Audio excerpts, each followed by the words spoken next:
Yesu ena ne nan eye te se efe te se yawa enti ote hemfa ko osana ne ne te se esu bebre ne no kransoma so ni femu papa ti o enti Kristo Yesu ena wa pega sa menore ya Bible say ekura ne hemfa ne nimfa ko na fra anofanu na nanam funalumu ana afra nufanu nanam efri nanumo no kosam aye nyame asem aye no kware no ko na nim te se owia resne na hoodin mu afa na nim so te se owia ehye wo na hoodin mu koi na me hu no mehwe nan se owufuo na odre ne nsani fa to me so ka che me se ko ensuro ko meni okanifo ne ochidifo ne de oti ase no frigaze mira mamen kai atiefo adwene ensam no edoso sa ahwa na wura yafi ho ose ode kaneadua nson ena ode ato ne nimfam a ode ma asafo nson ne nyina frigaze sa kaneadua nson we kura eyeden because Bible say eno ne tumi a ode asi asafo nson ne nyina anim asafo nson no eyuso sa na omutumi ne omahode no asafo nson benya medase asafo nson no ana yebobo din bai tienie yetie Bible say Pergamo ka ho Sardis ka ho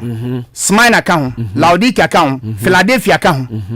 wo hwesa asafo ya Bible ka ho mu asem nyina wo Kristo Yesu ni wachi ensampaka wo soma asuafo se won koka no eya asafo a obiebie ya Bible say no de kan yadua nson nyina yeden asi wo manim na figase se wantimi ahuru kan yadua nson ni na de ban a obeda hu asafo no ene omadwuma na wo so omudie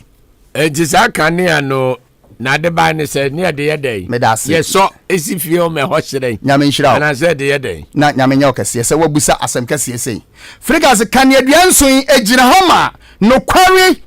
tumi nyame de ma a Kristofo okay ene ensori ahodo a ya ba wiase ya toto nase ama nkontompo ene edi hene wiase ene bra ya timu because Bible no abekasa ama yehuru se asafo nson nyina won a Bible so wo ho asem ka no o se wo ya meyu kan yadua mafiri wanim ne sibire so just say etidan kura ne kan yadua Kristo di ma won a se wo mane ya no o se da bi wansan wachi a meyu kan yadua no afiri wanim den ne kan yadua na Bible ne kan ho asem no asi ebusa kyerɛ konkron awase to aso kakra me pese Bible de kasa kakra osi na me hu no hwe na se owufuo no ne nsani fa atum so ka che me se so many ochidifo no okanifo no ma honya ha ne de oti ase no mewi na hwe metiase dada enti figase mira when ni obofo a Bible say nanim strength say owie a otekani aduane mfimfini no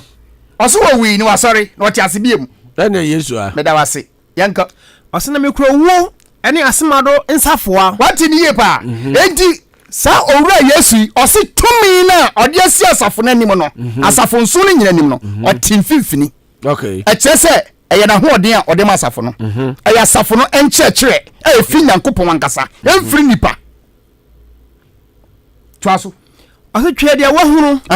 ne dia ewo ne dia ye achi no erebeba yo ensoma so ahuru no minimfa so no ehintam no eni sika kan bia nso no papa wotie ni ye tie osi nsoma nso na wohuru ye ni Yohani eno ne sika kan ye duadan enso no the menorah yesi menorah eyo soma kwankyere ahodo nso a Onyankopon tumfo fi osani firi soro no ode ma nipa wasase so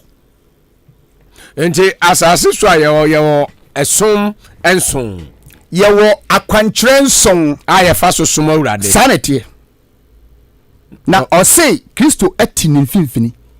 sa menorah no enti sa kwankyere nson na ye fa so soma urade no eno na de ye bekọ awie yi eno na ekura nyamsom ahoden okay asuafo ne asampakafo adifo nyina ba ho dawuro Bible di adanse se ebre ne bekọ wie ya sa tumi no eno ene Nyankopon tumi a ese Kristofo nyina yeden yedi akire enti se asa tumi no yedi akire na se yeni akire ye bekọ akabusa Bible no ye misa no ntemo me da se awazi fie ko Bible ne mo famiko Amos chapter 9 verse number 11 atiefo tie ni ye pa we have good sound the Bible person kan nyina ne se de abasa se so we fa ha obi e ka de opanyina frigase mira nyamesum no kware na ewo ho a ahwe ase no ane obia sori a opese odi adanse se odi bibia ba obia ni hwe nyankopon na obribi ma nipa nyina Can Bible say then? Amos chapter 9, verse 11. Edebano. Or say then? Was Edano. Memo David asese ahwe aso no agina ho. Frega so tie. Bible say your friend be David sesen the king of David. Ose ahwe ase. Kaso ose na pempam won empa apai no. Tieni yo Bible say ahwe ase no. Apapai. Enti Nyankopon say obepempam eda no. Ko na magina na fa susin no. Na fa susin no so obegina. Na ma to ne setete ena no. Frega say oso to ne setete dan. Tete na no. Tete na ne de. Meda wase. Nyankopon sane ye no one ye janom di nkomo. Na o kire o de ope ene de ompe. To the law and to the testimony. Isaiah chapter 8 verse 20. Isaiah etiefo ntie ne ye pawo. Ye tie. Nyame kasai omayen asede last week ne mebobo bibisa so se omayen asede ne tenene ne atemude.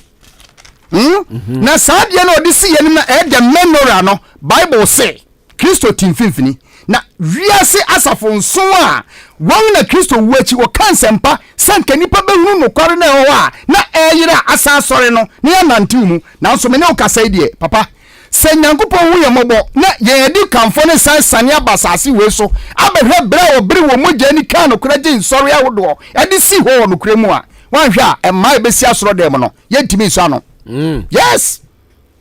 Papa ni pebini mu ewo ho a omo basase so awuko a no kware ye frɛ nyame ne krepa omo so mu yi nanso omo mfa omo tototo na nam sa no kware no sunti wokunkum wo mo a omo gyan kaye me kire ensori a wodo wasase we so a enna wura so da mu a obesu mama. Yes. Me ka no kure. Okay. Frika say I mean ani je bebere na say ma wura ho say enna dai o ma ho kwan say yenka asafo ho abakwasem ensori ho abakwasem enti atiefo nya botre ama obunfu ebia na ebebo asori bi di na di aka asem enye se edi asori na tem ye kire die na ewo ho a enne eni ho na safo ni timi ye ya menne wo de na yensu ye because obi timi sori ginan ama ye kumo no enti menne wo wie ye bremu si ye bewu nti ana sesen keka Bible no se den Isaiah chapter 8 verse 20. Was woni emra ne adanse no wachi. Papa tio, o se yenni mra no, ene adanse na chi. Se wanka no se asem iti a. Ene ade renchi won. Papa te, the menora Bible say yenni achiri. Na se yentimi encheche menora no, eme wiase nyina ya hunu ne anante mu a, o se yenni nkwa. Enti dia ne menora. Sanko back. Ajaza ade enchinyen. Ade enchinyen yenni nkwa. Okay. Okay, bro for no a. What does it? Or say we have no life. Okay. And Tibo say Bible says sa asede na Nyankopon dia asi yenim kan yeduan so na ode asi asafo so na enim no.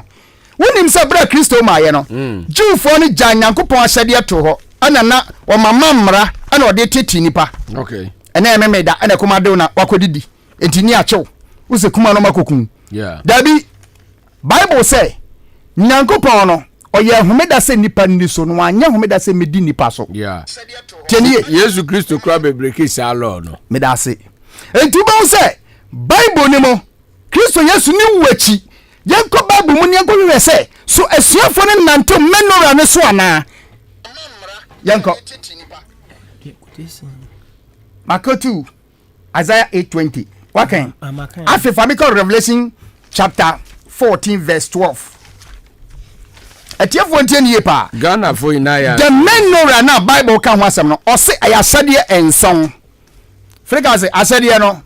Bible ebebo so mako na ye wia ye de akohwe asafo nson ne se so na amogu so amode ye adwuma no emfomso ebemu na den na esi ne Nyankopon na ni gye ho na nsa kire ye ba na ope ana. Okay. Enti we no ebekwa ko kire ye asafo nson sa amutumi a na kura wo mo ene ne aka bedase because eno na osofo epeso bedase sanity mensuru kura. All right. Ka Ephesians 14 verse 12. Os na wotefo boss to ewo wona okura Nyankopon ahyede fegaze mira Bible ne se awotefo se ewo eni daso a na eye the menora na Nyankopon de amaye no o se no ne ye boaseto ye ni daso no se ko Osun wono okura Nyankopon ahyede to the law and to the testimony. Isaiah say yanka ne said asam ne te a enya de obi abenya nkwa. Okay. And the Bible say a Christo for ye bo asetoni. Na some men no range na Bible say Christo timfimfini na odi amasa fonso ne nyina. Okay. Fregase. Mura. Ye pese ye hu men no ra no. Nentam so. Yes. Peter, fire ko Bible no Acts chapter 15 verse number 15. Na ye say asuafo no amu kasai ma ye hu say enkom se no abesi sa asam no so bra mu free Christo wu achi sempaka so no. Asam no amu kotu ana say David sese no enum na wose yetran na manama ya besuma urade enye bremu aye fra ye hu Christofo nyina Bible say sa sade na eye the menorah no akwankyere nson no eno ene be nante so aso urade ana eda Facebook we medamase ye de ato osisi nyame nhwamo mo ye dwuma so ba me asante de ato achefo ye sa de ni ye pa na emiabiemu wo mu ye biebie mama onipa nyina hu de ntia ene wiasa ye sum tokwa obia visa na sori na ye obia klemu se na sori na ye anesa Bible ne beka se sa sede yi se uya asafo enso no Bible be dia dance de kura no na odaso gye Nyankopon gidie ni mu. Okay. Na ye hunu sansam ni wi a na ye hunu gidie a Bible kan wa ase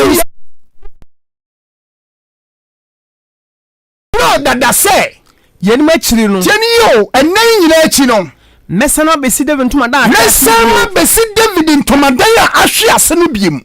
na mesidi wadwuru no bio na mesidi wadwuru no Bible se benipa aka no ni amna man obo wade wo obo midi wo mu nyina Fregase Mura tieni yo be pese wo de wadwen di akenkan na chima atiefo ntieni Bible se na baba se enipa aka no enipa abeka yenye beji Yesu Kristo atom ni amna man se be di nachi asom no ani amanaman obo midi wo mu din sese obi adi Yesu di yenyina yakwa asori Bible se ye bebo Nyankopon di a eye David sesen na hwe asene mu ani ye betena nanu na Kristo se asafonso no eno na odi asi wo manim na otimfimfini ka ose obo midi wo mu na hwe wade achi akwan ose obia obebo Nyankopon din wo awieye bresu bia no se ukura sa menorah no ma chese wo hu Nyankopon ose ye behwe Nyankopon achi akwan through the menorah Canadian no na chese Canadian no ye tumi na kire bibi na Kristo so de asi asafonso no nyina nim yani yango Bible 2 Chronicles chapter 8 yamusa Bible say Canadian so na ne de we have good sounds, good engineering, we have decoration and good pharmaceutical mahonya hapa atiefo ntie ni ye pa Chronicles chapter 8 verse number 12 can 11 downwards verse 11 de ba no osna fellow baba no de atiefo hwe ade na da Facebook ni ye afa ni yadu so Bible be biebie mu wo be hu se ade no tumi no aye nson ene da ho sa tumi nson no Bible be kire de ba ko bi agina ho ma atiefo nya hwe yi pa no mu ntie nsam na ekọ no frega so ho atiefo ntie o ye ha Peter kenkan Bible no ma Bible nkasa osna fellow baba no de tio Bible say David kro no mu Pharaoh baba no de Solomon de no free David kro no mu papa Bible say David sese na hwe ase no ye beto ne setete na no okay and the Bible say wiase wey se betimi aka se ye nyamsomfo a ade se sa menorah tumi no ene kura yen asane ya frɛ ho Kristofo and the Bible say sa David kuro mo yakɔ hwe menorah no na de ban kɔ ase na fellow baba no de Solomon de no free David kro no mu fellow baba no David ni Solomon de ni free David kuro no mu ba efie wasi na amano mu na David si efie sa efie obibi wo ho na yen hwa de kuro na wo fie kɔ eso ka se okay say Merin say David efie ko efise de wada da kan apa konkron de wada dan adaka no to the law and to the what testimony o say wada adaka na ba ho acha se wada apam adaka no me da se freda se me pese tiefo hu adaka no ade na wom anya adaka hu no 1 Kings chapter 8 verse number 9 ejisadi aneda una na da adaka ni mu ana me da se na Bible ba bobo so tiefo mo mani nya chiri the menorah a Christopher ya ho di nie na Bible di cheche mu a ha no bia be hu ni gina pen okay papa enkrofo bia sori wasase we so akonkodin e wo nyame asem we ho ama won kra firi won sem awie brema me ne otiwe ya posa no kwari we ato atwene Bible say no ne asafo nso no omutumi okay nti asafo nso no omutumi ni dia ye be kwa asafo nso no so go say omumu hwan na di ya adwuma okay na won na mfa nya adwuma no sane nyame ka kire won na o ma di ya adwuma so kan sane fa wo ho kenka Peter 1 Kings chapter 8 verse 9 aha osan be bia ni adaka no mu Africans Bible say bibia ni adaka ne mu ji obo apru mi that was the 10 commandment the Bible is telling you or see David kuro mu ho no ye ko ho ne ye ko hu se emrensem dunu ene si kuro no mu enu nti Solomon pene se obusumsum ni ba na abakọ ware no no obetena se afio because nyankopon hye ho no ene Pharaoh baba no a o ye busumsum ni ba no emra no mu kura no Bible se nyanyam foforo nya dai enka me ho ene ono ko ware busumsum ni yes we tumra ito yi oba ne ye dai efrifio because nyamemra no ekutia de na oye no ko ase bebia ni adaka no mu ko job apru mienu a Moses digu mu help me da se Peter Sambra back 2 Chronicles no na ye nto aso afa ye hu se adaka na Bible ne ka ho asem no Bible say ade ewo ma the 10 commandment na nanka me pe ma wakan Revelation 14:12 no wo de brofo na kan ma me twi no okan nanso me pese nka brofo ne kan na ye nyina mu oda ye ho yi Revelation chapter 14 verse number 12 ode ma nanka me hwehwe Peter to aso 2 Chronicles chapter 8 verse 11 de ba no ko 12 no ya brenti na no mu na so no bo osofo de ma Awurade edi frigaze mira aha say menora ne ye biem na tiefo hwe ne ye wo mo Facebook no mo mo ni nkoso o say de edi kan no eye da forebo aye bo Awurade asori fie aforebo ne ne ye ka aforebo a enye se wodi sika kwa asori fie nko na e frɛ na aforebo se wo bɔ mpa ya srɛ bɔ ne fache se wo srɛ bibi afi nyankopɔn nkyɛn se wo yi nyankopɔn aye se ye dwumtuo mu se wo de wano etuntum nyankopɔn sa dwumadi a ye kwa asori dem ko no Bible frɛ no aforebo okay se wo koya ye Bible frɛ na aforebo enti kyerɛ ne se ko o se de hia de biara da nyankopɔn hia yen wonanim na obo so afode no tell your daily sacrifice and the dikan no se de Moses share no said your hana say Moses papa Moses na say asem we nanso Bible say what the bet sa menoroi ebetena David kro ni mu ye be ko Bible mu ni ahwe say asuafo na Kristo suma won no sam menora adwumadie obodi ye adwuma na I tell for this menora ya ye kan wasem ko Facebook a eda ho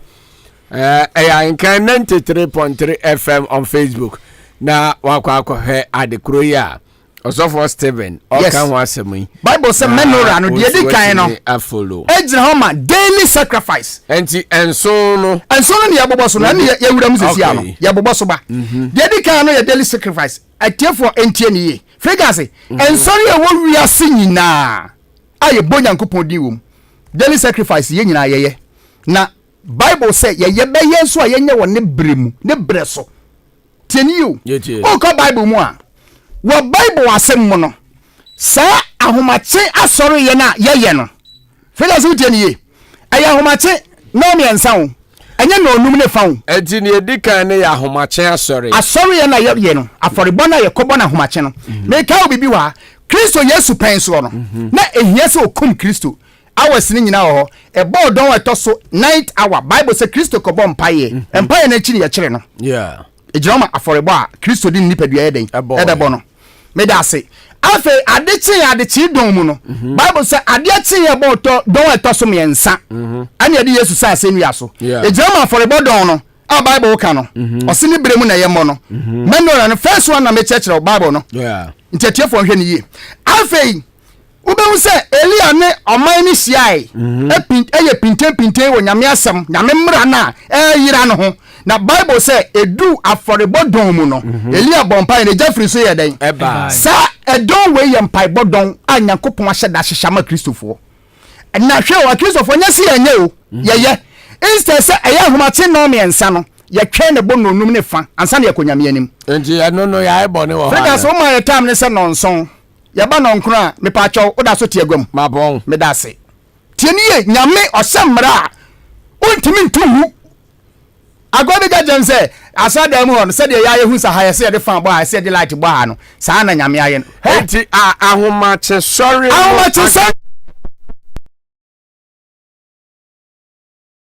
good menora ndi kan no figures tie nie pa ya hwe de toso mienu Bible say dey ɔse homena deɛ papa wutie Bible say homeda deɛ ne abosomfro deɛ entumrika baako wanya baako so yanya baako menora no yanya daily sacrifice afa Sabbath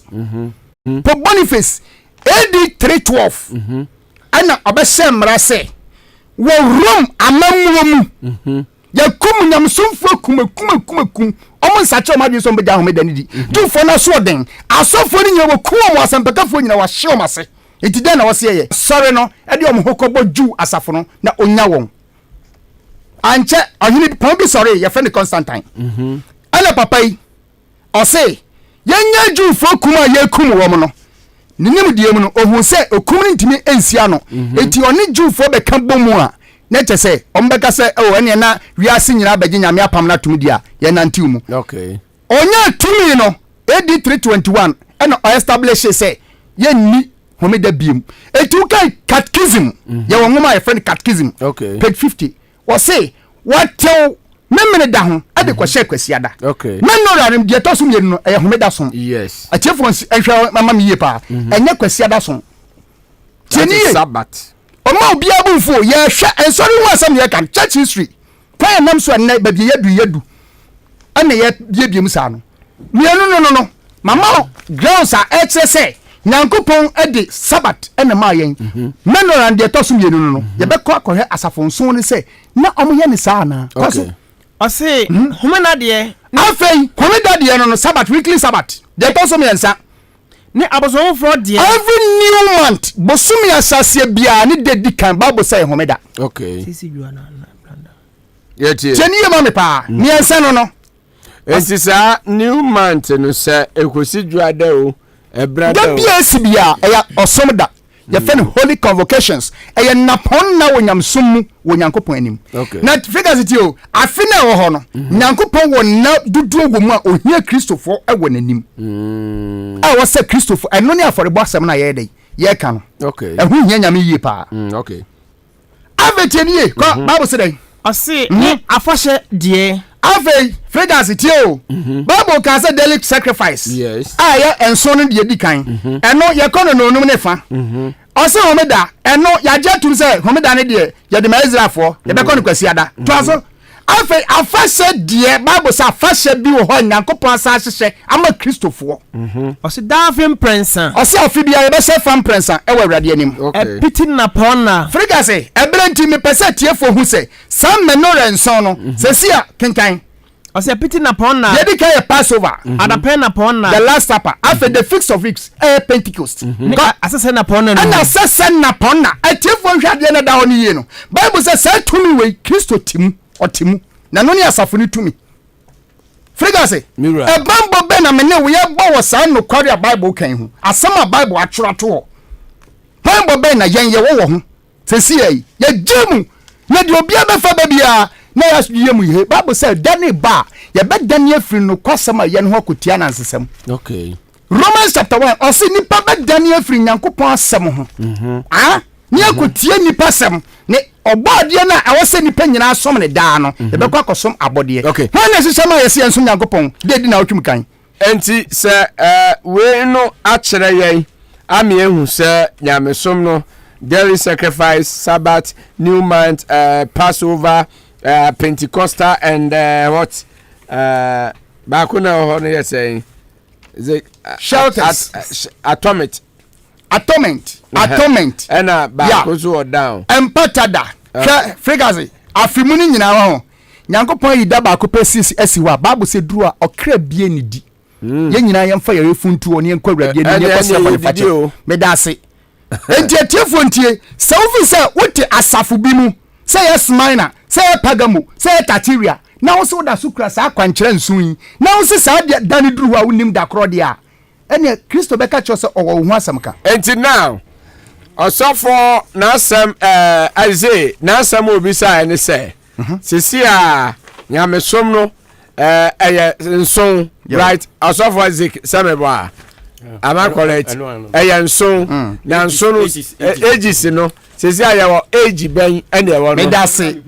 Peter yanka Bible mo say na obisa aye Revelation chapter 3 eno sha se de yan abewi sesi ayewo age ben me da se your Laodicea. Okay, Laodicea no it means what? Me da se yanka Bible mo Revelation chapter 3 Fika zitieni o asafonso na ho no enya asori saa se obitia wati asoro obitia wati asoro wonga etin sori nyina gina Nyankopon numa sem so na ti asoro no na the menorah Bible say no na Kristo ade asi wo mani mo ma ho den no ko Revelation 3 verse 14 yeah Laodicea asafo bofo no twere koma no se se na amen odansifo a se oginu die no ye no kwafo no Nyankopon body mfiti ase no se minimu nyuma se unya nyunu papa tie o Bible say awieye bra ye wo mu asafo Laodicea ni suban ni tumi ya de ma no Kristo se wajawato na nso no nim nyuma koso bra wo se nyamsom ase aka nsempa no onim se Paul kote asori we theatra e wo Rome ena oman Rome bra na ode pontiff ena ru oman no omo edi omutumi ekose asafo ni mu o hyase se oye niema ode niema amamre ewo Rome man ni mu ewura nyamsom mu enti aba sa no enkrofo bi wasase so kukurofo bi a omo sori se dabi sa niema we ni Bible mu yempene niema be ni enti be hu se ye benya owura bi a ye fre no ye fre sen Martin Luther ana Wesley method konfo sori ginai na omo konkoden me pese tiefu etie mi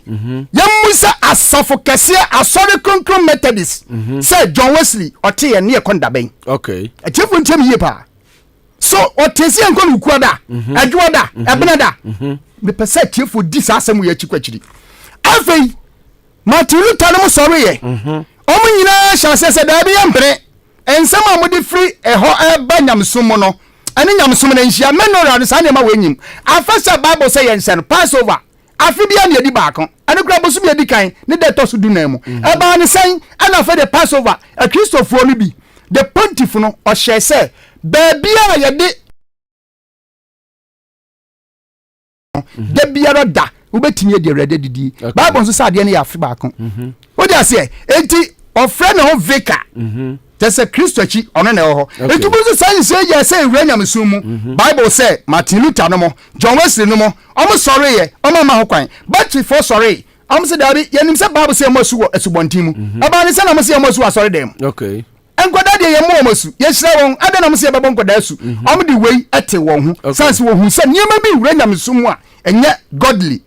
papa to aso na Bible nkasa o say unyanyu anahye o sitio o Laodicea sesi abinu kasai wonya nyunu mo so onya dai yes fika se ka kire me Bible said that sonson asoro no ko eso asesa ne di kan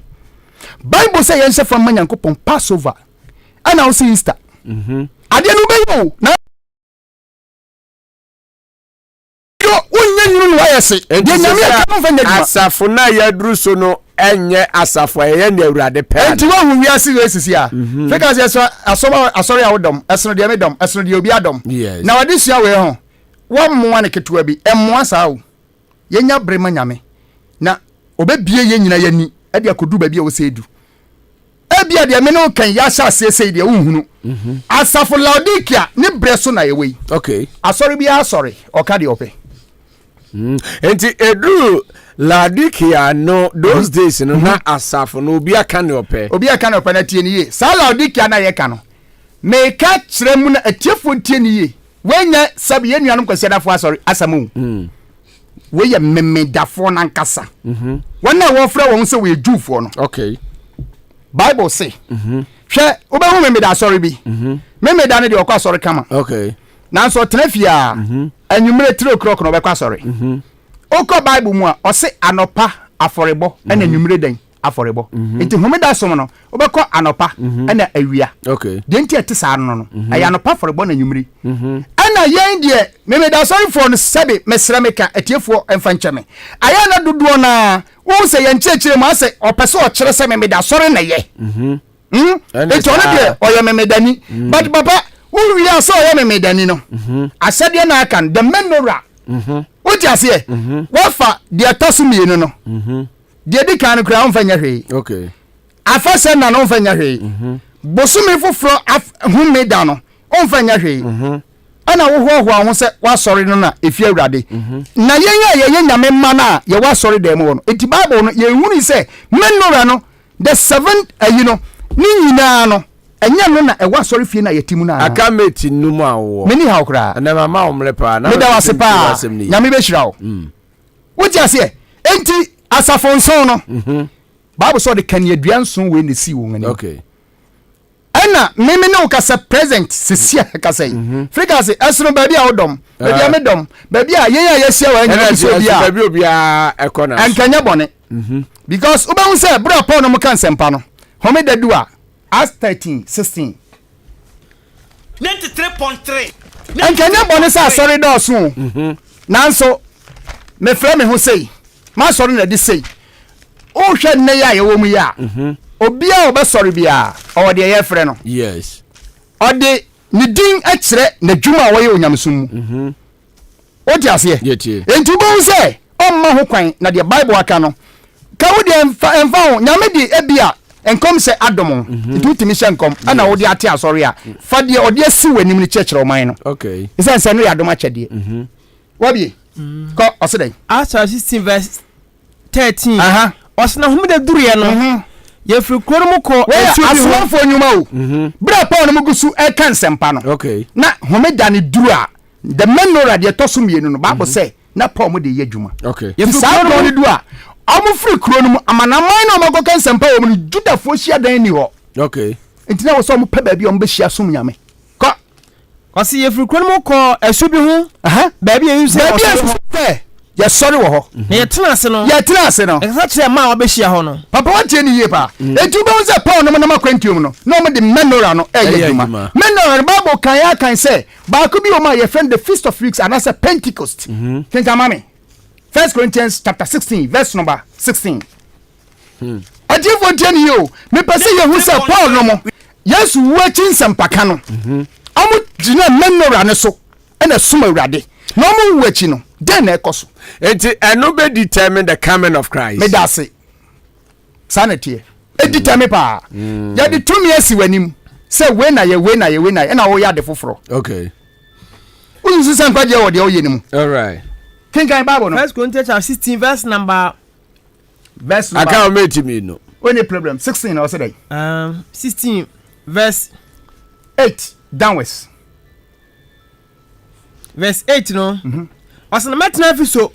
mako si Pentecost papa tieni yo yeah dear Pentecost na ya fashion na bible say ye miensa no de won finfini no Paul say tena Efeso agosi den afashe da ye friend Pentecost ti won say ha bible no edi adanse Paul de ye adwuma yes enti kan aduane si Paul nim Efeso asafo no ho asem na bible ka omo di sa de ye adwuma okay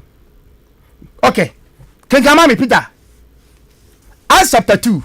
verse 1 no verse 1 say as to was na Pentecost dan toy no Pentecost dan toy no na wo nyina ahia faako it was say suafo na de Pentecost eye adwuma yes enti menora kan ye duanson Yesu wo achi ne de etim wo ba bra aheni etoso nan sori ye na opese obetori nyamesomfo ase papa o kan the Maccabees second Maccabees any said you kunkum nipa wasase we so a anya bibia nti o wona wodi homeda bosomfo fro wodi adwuma wona wodi awrade adidie awo ne bra no wona wodi Pentecost safo okunkum wo mu nyina na pa mo bre so no eye sa enkyekire yi a na wo kire a ema asafo a osori agya no ho se wo fra dwan ngoma nanso na oye pataku no o hyase se wo kunkum asuafo no etori o mase eti Laodikia na ye ka no bible say ono wo nyanyu ono so so onya dai ade no wo ye o so onya niye papa bi say me ba men kan tell say se wo nu aduane ama yarefo wo ho na se onu ani yie na se yarefo no nanum nya ni dane wani a oso be hwe aguana ewa obedu ade me da se na Africa se matiefo nti ase se DDT aye di spray kokos no ade na wom no aye poison yes enti si yi poison no every DDT to animu ni e de begu Fanta anako kutuam woja se na si esa de bra wo se koku a ade na wom de da so ye dan Ewom. poison no ene ya dane abegumu Okay. enti entimi mfa ade bone no ensachira enane nipa dwene se ye de sum nyame Okay. Bible say yenya nyinu yenya se Peter hwo me pese asese afa hye toso enso miensa awa fa hye endane mu no ye kan wo apamfoforo mu yehu se asuafo no Enti we na wo kan sisi ya me no. da se Wiase awie ya na se Yesu Kristo maya etosumienu no. Die mpa na wo ye ewom. me da se Yesu Kristo maya etosumienu no Kristo den tin Africa se oba wiase Bible say ya say nyame mra ene ne nhyehyɛ na pam the menorah To ba be fa ho tefo. enti Kristo be fa won a wayɛ setie Revelation chapter 3 verse number 7 We are mi wi amawie Na ema asofo mlem na na asem na obisa ye no. Revelation chapter verse number 7 no. o say dai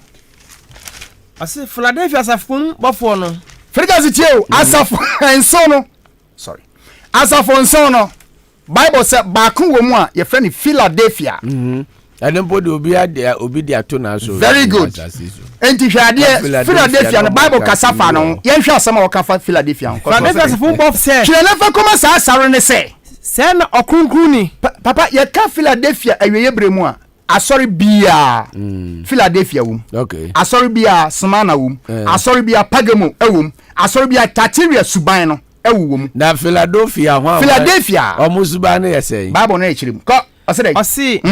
de okura de risafoa. de okra David safoa No, no he say Bible say menorah no David fie ne ko hu no Yes. enti ayen safoa osoro hinni ensafoa Okay. Na wo hin na obi ntum. Bible say asafo wo kura sa tumi no wo hini obi nya dan Entum. ko Na obi hine nso na wo tum nso a na obi hini obi hine no se. aha Minimum nyuma. hwana gazai Kristo no Okay. ose wo asafo Philadelphia minimum nyuma Me de epon wo hine mesi wanim. me de apono a wahini ya se Nyankopɔn agye asafo na tum prekope Okay. A obi ntum. tell you na asafo na nyame agye na tum kyerɛ sɛ okuta the menorah ne mu pintin cause we Efse wo ahoade ketua bi. ose wo ho de ne die sa Nanso di masem so. nanso Nyankopɔn asɛm ne de What is so? cause Na wo ampa me din. Nyankopɔn din so asafo na anya dai ampa Hwɛ. aha Me de bi no afiri Satan hia dan mu. Bible say nipa bebre tia asase we so mo tiam so ma soro ne firi nyame tell you Anya free na obi a enso Bible so mo yɛ den Ase hwɛ me de bi no afiri Satan hia dan mu. amu wo Satan hia dan mu A o ka so Yudafo. ọmụ fesa ọmụ dị ọmụ ya Kristofo Na na wọnyẹ- Nyankopɔn de si the menorah na ọmụ kura mu Na wonye. Africa sɛ ɛno korɛ yɛyɛ deɛ wo de w'ani hu yɛyɛ and yɛkura menorah na yɛkura mu yenye. Bible no Wa wa koto na ya se. yɛka Passover asɛm once a year na ɔsɛ wɔ Awurade adidie de na ɔtwe bi akora bɛtumi adi yɛka Sabbath ɔsɛ o kwasi ada asoro da bia ɔde bɛkɔ asoro bia nyame nkyi nyame mfa da nyɛ hwee ɔmo de atoro Bible sɛ ɔmo de atoro ne mɛma sɔm from Abema Kristo Yesu ma ya no kasumi no aba. papa nyame atemo na ebe wiase no the transgression of the law enti na Kristo bebu wiase atemo All right. Me found according to Isaiah chapter 24 verse number 5 me da say. yɛbɛkan Yenkan. medase Omlaso. medase Ahenkan 9.3 FM so na wutie. Meti dumienu aba apa na otwe ho. We last week. Ensem ni bia ye de share fridge mu. Last week yentimi ambie phone lines ene ye bebie ne ntempa. Na osofo ansek bisa question but obisa ye no yentumi anto aso ne de ende ye. Na ene yama osofo Steven Kwan na ono nso akyere ne onim ewo ho akankan ho nyame asem. Osofo Isaac asem ya wo bisa ye na osofo Steven akyere mu de na wo kafa ho. Yada etifo asese ene muti nyame asem na de meka na atobi asum a esu hu ne se ye wo ha no mu se ye hu awiye no no bi ehu de se oye den oye eno na kofa sa church agency ba ye Yes. ana ene sofo mi name apia so akasa me hu se agency de awiye mu ne we Yeah. and Bible kasa no so ne hwe Revelation 1:20 na maybe I talk kind of Revelation 1:20. Verse 120. Ose ensomanso a hu no menifa so no ayintasem no. Eni sika nduanso no. Ensomanso no ye asafonso no abofo. Na kanaduanso a hu no ye asafonso. hallelujah amen ensoroma nson no eye asafo enson no kan no yeah leaders abofo leaders eti em say leader asem ho ana yewo say agency no yeah hwan ni twato ana abase say yewo agency twato dia asem ampese mi hunu say so agency ne betimi age ne beba ansa na leader na ba na yeah means say leader beba ansa na age aba aha say me ka say mi quotation ye otie ni ebe wasum bebre bi sa na de me pese quotation nso de duru ba bia ho hia de me pese ye hunu say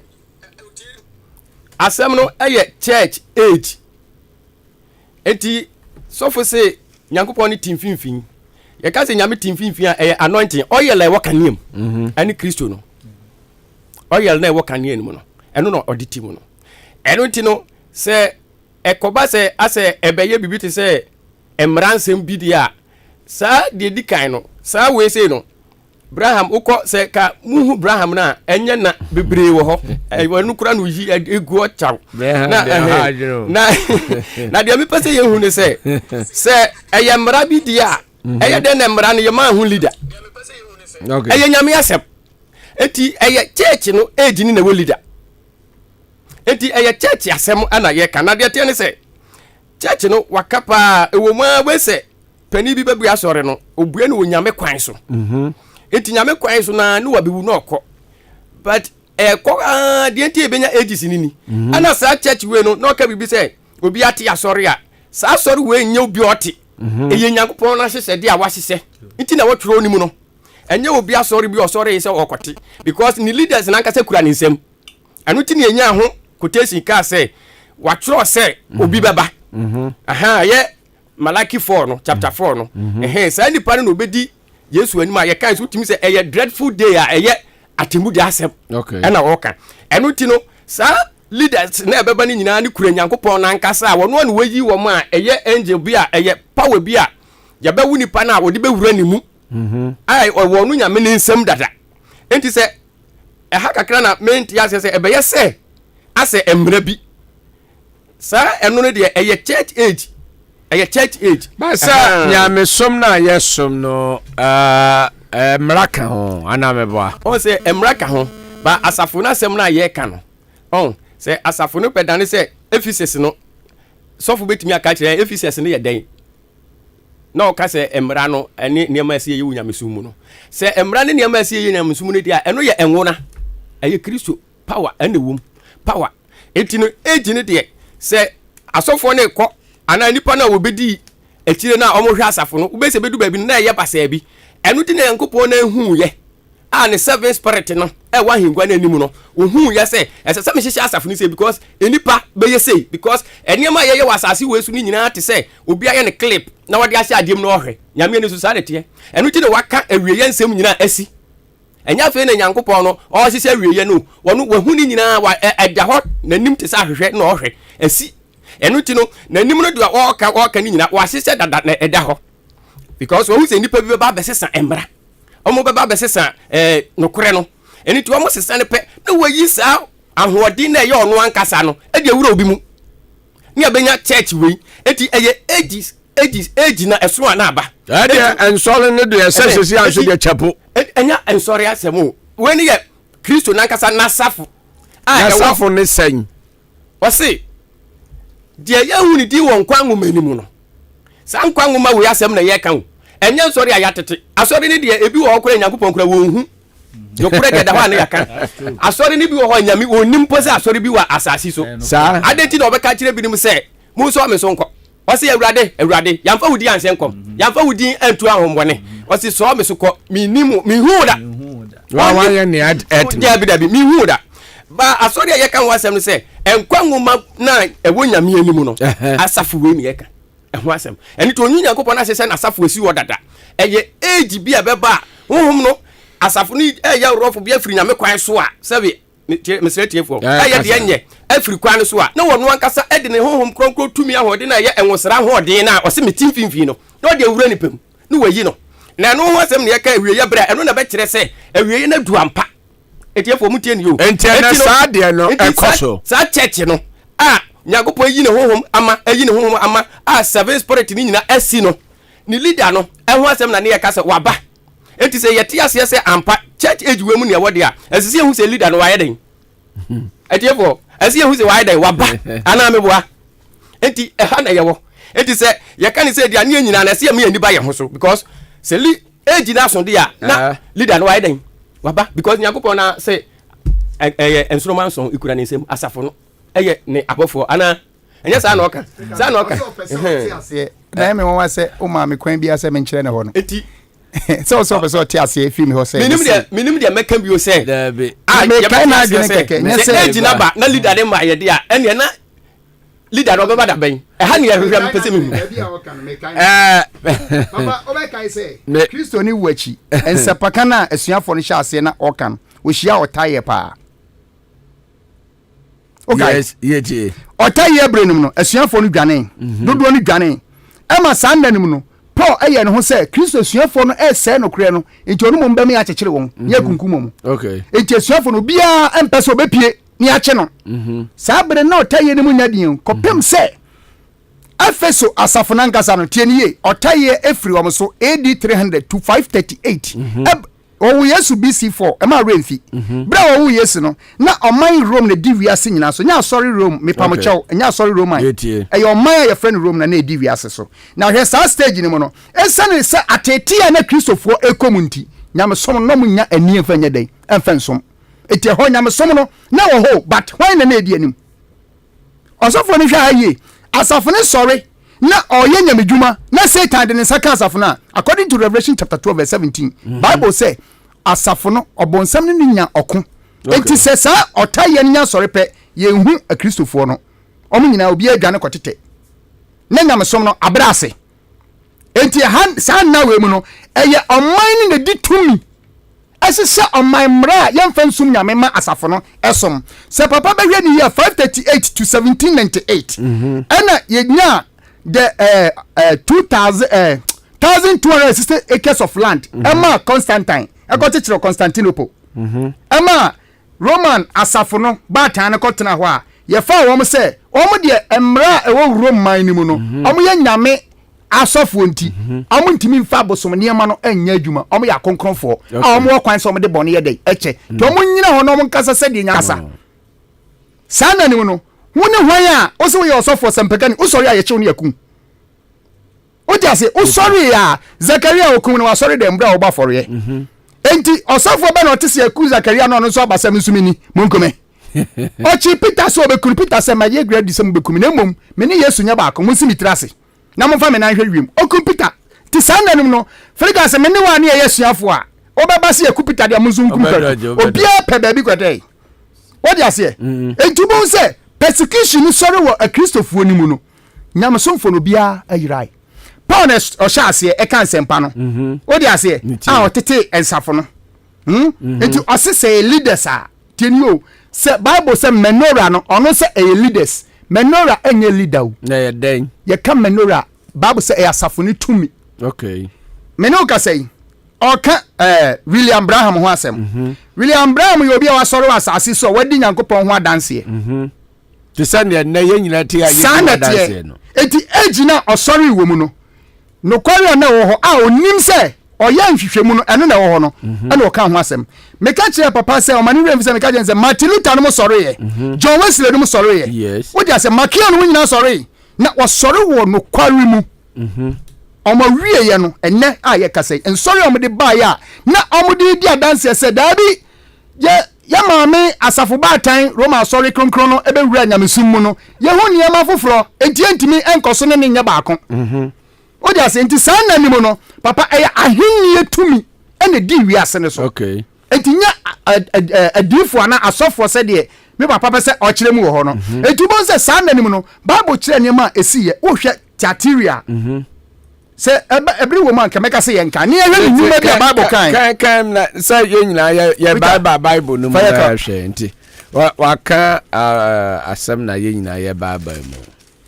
Tatilia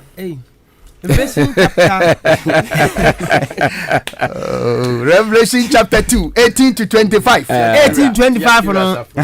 I say tiati la asafo mbofo no hwe koma no se no Nyankopon ba na ndi se ojaframa na ne nan te se ye wa fefe no se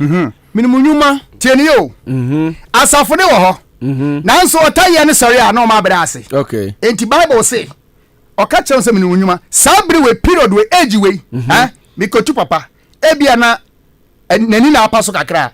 ube se tatiri asafo ne ka no ho asem osori e wo 538 to 1798 okay papa ma minka no kura bi wa ha ebra oman Rome nya tumi na Kristo wachi wo kan sempa no na opai se ode won asori nhihye be wura asori ni mu asafo ni mu no na nya de asafo ni gitum okay eti ekoye okun kase pa ahai na omhya asese omkunkum akristofo eti wan na asori kwagira se Paul mu Peter no ewura mu kan sempa ne achi omakoto afiase Bible se Nyankopon ni tumi ne honhom bo mo ban ne asaja o maba ewo mu no uwie wadwuma oye dan ubewu na wachi wakun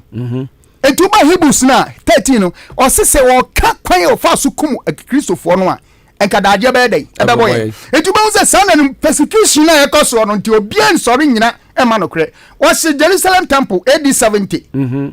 eho na no odi nyan koso gba fore ana Paul no mo asampakafo tiam se da bi judafo yi enwan ya fore bo na twam Kristo wu osoro mo se da ye mpene enti yen komhye mu Nyankopon hyeda no ma sajmadi ne dey esiye enti mbeze papa ti ase se ba bi a okaze stages no no kware na stages no ebi wo ho a oman no ene di won sutumi agwazi kan ne rade osimin munyuma ene wodo ene ugidie ene wosom ene obo asto no ene se unyuma di akire no asin de edi kan no wati ase enti asori a yakone ene ntina na me ka che tiefo se ye nyina sa asafo nson no suban no e won sori ahodo ni nyina mu me ma sori a me kotokrase bi wo mu osofo aze ewom ye ni pa se Nyankopon akwankyere e wo de ma wiase nipa nyina ni nanso ye boa pa kofa sede foforo ade be sidi panim se ye nantim se na mo de koba na mo ka se no ye mo sanity ya mo de frɛ no ewo mo aso da ni mo se asole no na ye ne de constitution mo wo brofu bi amode aba na asofo no kama ye wurafi no na me ewo wa no pa me wurafi onso makro wa no ho ka was asole no doctrine we ye doctrine na mo de aba be wuram ana meboa Nyankopon ma doctrine na asore wakofa doctrine abepunya me de na firo na wo de asi wo ana ye di akire no so ye yankosi ye kwotan sa asofo nkyekere ye o tie Bible say nyame asam na nkasa eye honhom na odi atworo enti asam na ye honhom me da say edu hi osofo bi honhom ansa na odi abekere Bible enti na kyerɛ sɛ nkasa bre ho asisia na kankan nyame som no ba bia ya duru sesia no sa ya to nyame asede ya to atwene enti Kristo Yesu betimi abate anytime me da say memo ma at any time and come share with him okay osafo apple ene do de nezasu na no say ya azamo na o gaza se e je so dia konara me frema na vega me das rade je de anede se oba nkwanya da yentume nka nche antere mu nso na akoka nso a yase poi asem ya ebe ya wabu asechire ni sei sede oto no na ye nwom dabi ase obe bebu na wabu no menti ase kwaku usema menkasa mebie ma no kokasa obekasa makasa ayi akwa bi one ne namfofo nam ene waye din na om se odi na ma unkasa kura na o se mekasa anye nti ma me ne din om so ya akasa afi akwa ne enam kwan ho se na nke na ma na ka betwi afa ye so om se ya gaza o ma gaza me kasa anye nti kwaku ma me nkama no ntu osafo bra kwaku asori AGC yeah baby ya droi ekeka ko he nyame nhyira etiefo nyina ne guys example members nyina both asane and across so obibia na doye nwie peye emam enra mesie me sister baako asane for gi omane fine na emom omon hwe niye na omomfa omhoma Kristo fi se eno na ebeboa omo Bible say ma yemu umofra bremu ana omranti bremu abomfia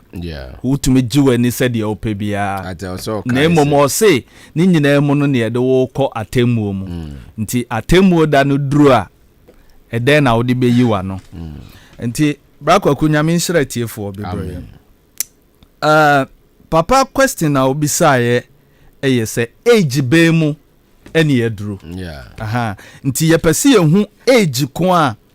yeduru mu no na ansana yebeko age na yeduru mu no mepese yeko Revelation hono chapter 2 na ye start kakra mintume nkan 7 ages ni nyina ho asem ba me try some meka mu ba ko mienu bi because of yeah me try some meka ba ko mienu bi na fe maba the last age na ye was no Revelation chapter 2 verse number 3 Brakwaku say Revelation chapter 1 na said the Bible can say John nyame kache Yesu kache ne say onfa sensem we enkoma asafo ahoro enson sa asafo ahoro enson no ni nyina na ebi ni room ba kokura ni room na mum asafo ahoro enson ya Bible kan o masem yi de ebra John tra asem we na ni nyina wo Asia Asia memu na Paul tesa ensore no ni titru pa eye Turkey nti Turkey na nasa ensore we nyina ewo ene ye fere ho Turkey no but those days na enye Turkey no that time no na enye Turkey na ye enkroni bi ana amani bi din ena said ye na deda so no ebi ye Ephesus edin ana deda so no so what I say Ephesus ene Smyrna ene Theatra ne ade yes na gro no na asesa din bebre o yes but when mu nyina no Ephesus no ewo meaning so what I say to say you say fasemu we ekoma kwakunkroma kwakunkroma but enya se kwakunkon anso nti na odi ko but because of sebi o manu sisimna so kwakuna mfomso no oh yeah nti wo de mana owia no asan ka se de owo aso no ontie fi se enya kwakunkon nti na mechoro na emomu enipa nyina nti na mechoro asem we nti sa 7 churches na asem na ye ka no kwaku enya about church tieniye enya about church enya about Christ example enya about Methodist Pentecost enya about Sabbatarians it's about a body of Christ nipa asem no oka enipa no so enya sikafo asem obi bia onipa bia o wasase su bia na asem a Bible eka no yentie verse 3 Revelation chapter 2 verse 3 no osana wo boasto tieni o okay o de yenko one no kransa said be ya obeti asiye Revelation chapter 1 chapter 2 na verse 1 yeah Osi Ephesus afun bofo no twa koma no se Ephesus asafo ni mu obofo no che se leader na ogina ni mu no choroma no enye leader no kra na eye boni no but nipa e woni mu no nipa e woni nchen nipa e ka ne ho no omo no na edi boni no enti na fa koma leader no tieni yo enye leader na nkasa na edi boni no na mom nipa na e wo ho no wo kro nim no e wo asafo no me wo man nim no omo na edi boni no enti ti se Ghana ha chirokoma Ghana president enya Ghana president no owia o man ni sika na mom leaders na ewo mu ninti ene ye de asem no ma president said ye be ya leader no nya de a omo aka nyina no ombo betumi anya because ono no be security insem sere de okra ensomanso ni nifamu yes de onam sika kan aduanso no mfimfino se kowanim asemi munyuma na obre tie minimu nyuma ene wo bre ene wo boasto ene wo boaseto ene se wuntumi nkura wona oye abonefo ene se wo de obi a oye bonini no hu na onji no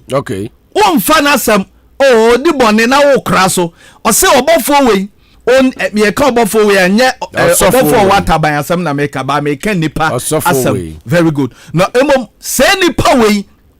untumi nye ensem sebe ensem fontum Kata nsam so. Unkata nsam so. Niema enya no unkata so. Uyi pie. Na waso wona wose oye asomafo na wonya no ahwe. Nkrofo bi so mo ya asomafo nanso wahu omo se Na wahu se atorofo. Omo nya asomafo, omo nya asofo, omo ya atorofo. Na wo boasto. Uwo boaseto. Na medinti. Wa ha ho. Kwaku ade abakwa mpese otie nie. Ade a Kristo pese edi wo onipa bia abrabom. Wenya asofo asem o. Wenya asori asem. Yemfa asori kranto nche. Wenya about church. About synagogues and I say baby a yeshia. But we ye ankra bia ade a Kristo pese onipa bia eye djuma wo mu sede be ya oba ubenya baby agina number 1. Sa anya djuma wo mu a oba obeyi wo kane adua efiri ho. No de akosi baby foforo. Nti wo hia sa 7 churches nyina no oyi omu nyina kane adua nti sa churches say Turkey honum say ni nyina ye friends say Muslims country. Okay. Enye Christianity country bio. But in the year na Christo pese edi wo nipa mu no. It's not about Sabbath. Nya about so wudi memenda ana wudi kwasiada. Nemom ade a Christo pese edi wo mu en waka wa hanum osi minimum patient o Christo ni bia ana so nipa bia wusi so a ade a wo hia de edi kan eye patient wabotre. Number 2, labor unyuma. Nti wasi minimu wabotre. Se sa niema we uye ho ade. Ase na medinti wan ha ho na wan mre. Ase na so me wo ho asem bi. Ene se waja wo kan do no. Ene se odo na wo no waje mu ato ho. Nti brakwaku ade nyame hwehwe free onipa bia honom. Number 1, wo sha brabo ase a, wo sha Kristo suma ase a, wo sha wadwuma ase a, wo sha ya friend say wani so ade ehunu ase a, ade Kristo hia free ho eye number 1 abotre. Number 2, wo di modern bo be ye adwuma. Number 3, ubama odo amena because the ye ni na the last part wom odo. Nti o say sa niama we minim se ewo mu nanso ade abaako pe ene wagya ato ho eno ne odo a edikan. Nti the first church no a eye onipa bia wabrabo no esese kwakuwa obeji Kristo diye wa ohwa o first Christianity said ye ni esi kwa sorefa isi otokura ni enamu. Very good. Echese odona ye de ben ano adwo nanso Kristo se me hia sa odono sa enkenya no sa Kenya wo ho sa odoni mu ebiew enti Ephesus asafo no a ekoma onipa bia wa brabo ni mu no ene se odo a wo de sha brabo ase no obesan asha ase ebiew minim sa wonti ase a besa ba ho no mo menti ase anka mebisa. Very good. Enti yanko the second church enti the first church and I say me friend no the migration church say abrabo ni diso said yes so nipa bia obo wo bra esifa na so Kristo ni eno ne migration ufri ha na wo kwa ha ufri ha na wo kwa ha nti eno ne ye call from one akosi the 7 church no nti ena me kire 1 and 2 no na say bia me the 3 be kan wa na ma jump aba 7 no say the be ya so na time so ma Jeffrey nse ebere no nti wa ma papa kasa 45 minutes eno de me na me de chair no na me pese asem na osofo zik ebisa no nipa ya odena asem ba yi o de ye ma fanso ya ma kama asem ye why nka de ode asem no ba nka so ma no kura ka kakra bi anka enkofa ba chiri sa because ba bi akofa ya na okọ kanso aye say ma ye nka no ntime nka brakwaku yemko verse 9 no verse 8 asi minimum hia no we are the church of Smyrna, the second church and I say the second life abrabono wo free unya okane do na afei the odo a esese ebeto aso wo abrabom na so ye odefo ene wona osi oyo yudafo na wonye nemum oye se tensia dan no abusa kafo enso amane abahu biara tie ni ye hwɛ honam de mu binu begu afiase very good na asomo ahwɛ yes na mbo hu amane dadu very good enti wo hwɛ this church and this life say uru as a onipa bia asema me kan kosi even aman panifo nyina so okay e wo say eye adwuma wo onipa bia brabom that 7 church no e wo say eye adwuma wo onipa bia brabom enti se wonya that kind of life a eye abotre no na oyiro ho say o ye adwuma o say e de ohaw bi eba wo so a sa ohaw no ene say afei wo befa otai mu tieni o wo befa otai mu na usanso ebedi hia tieni ye usan bedi hia because at the beginning of life no bakwaku sa wo hwe yen mu bi ye Kristo suma ye suma na ya braba ye ba ohu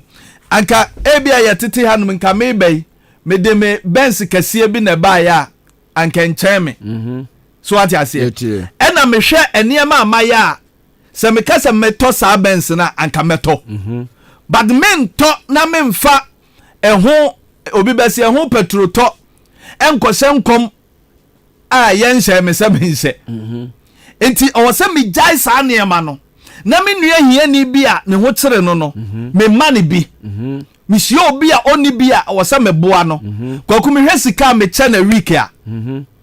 wan hwa se wonua ne me anka obeka se me jimi but ni nyina na enya hwio eye because of migration life because oka wa hanom o se yehu se wo uyo hiani but woni sikani a wo asase we so okay enti abusafo onipa bi a wo tie me menhwe obi keke sa word we American mesa ba 7 church no the number 7 no so obi o honom a obone ho moden oye de oye bia de boa afoforo ne sa no nti kwaku untumi nse kotu akese untumi ntokas akese enkrofo bu se wo no ye hiani but wo Kristo nimu de o se ye hu se wo ye hiani de nanso mi Kristo mi hu se wo ye de be odefo o se because of niema na wo ye nti ema wo di hia untumi nya sika nko wanim se de esese wo kɔ no udi hia sa life we enesese onipa bia no ofa beginning of your life nti over the second church na eno ye se wa brabo na obo no ubeye ohun se uni bi ede be boa obi okay so what I say ube boa obi na obi enya bi eno no nipa hu se wu ye hia ni ba kwaku se ye hwe heaven calendar mo a enipa bebre ohono ma ye buo masikafo wa asase we so a heaven buo mu so mu yo hiani okay na nipa bi wo ho bibi obi ti say yen me nyi me ho mfrim me nyi wo mfrim obi ti say yen nkrofo bu ye say yen bi yes but yen ni the rare esikafo no because eniema bi a anke bufa nkrofo bi so no yen Kristo mani mu mfa yen so davida very good enti we ni the church o say minimum here nanso ye de ben odefo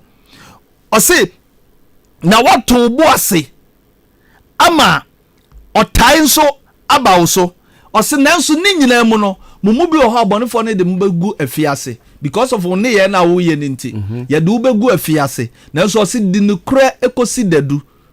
na wanya nkunimdi abotre nti the second church na the second life no as a Kristoni ana onipa bia no a wo bo bra bia as a president minister obra bia obo no esese u beginning no u chade u bua nkrofo said de be ya ebema wadwuma na wo ye no etim the reason why ema most of the leaders omo be so leadership wo MP sisi ani ase tunu no because of oba ye na obepeska okay onfa migration life ni mu onfa ni di so abrabo ni mu asase no obeboa nkrofo na nipa na wo boa omo no omo na besa to abama o ama the second round no wakwa wini okay but one corner sa e wo church mu e wo ba bia one corner sa ube failing them because enye nyame kwan so e na wonam very good yenko the third church 13 chapter 2 ane wono chapter 2 verse 13 no asminim dia wotie dia say tahim gwasie yes na ukra me din mu yeah one pa me gidie tie afa wo bedru sa life we no so a baby o hono mo a utumi kotena ana yetumi de ukɔhye adwuma bi mu te sɛ adwuma mu kura na sometimes adwuma bi ho a wokɔmu a wa wonim sɛ wo nko na agya wakɔyɛ obi a wo yɛ ni papa kakra wom ɔmo a wɔm ni nyina no wase ne bonidie pa ɛwɔ mu no yes enya de keto ayɛnwo obi ase nyini mfiri hɔ minim companies bi wɔ hɔ no mu a te sɛ kwaku ti akonwa so yi tɛn no de foforo ba because that company ni mo no ɛyɛ company akɛse minim bi ba mentumi mbodin wɔ ha mo radios fo yɛ bi kura no ba ko last no ankasa ɛka ɔse akonwa na yɛte so ɛyɛ adwuma na ankasa no sɛ obi wɔ hɔ no mu a ɔsɔre a agye sɛ obi de ɔde ntoma fitaa bɛsɛ so ansa na watumi atena so anaasɛ oyi firi hɔ nom na ɔde foforo aba bɛsi hɔ ɔse afei baabi a wobɛtena no ɛyɛ bea a ɛyɛ baabi a atamfo ɛwɔ nanso ɛwɔ sɛ udi no kramini ato asoma me ɔse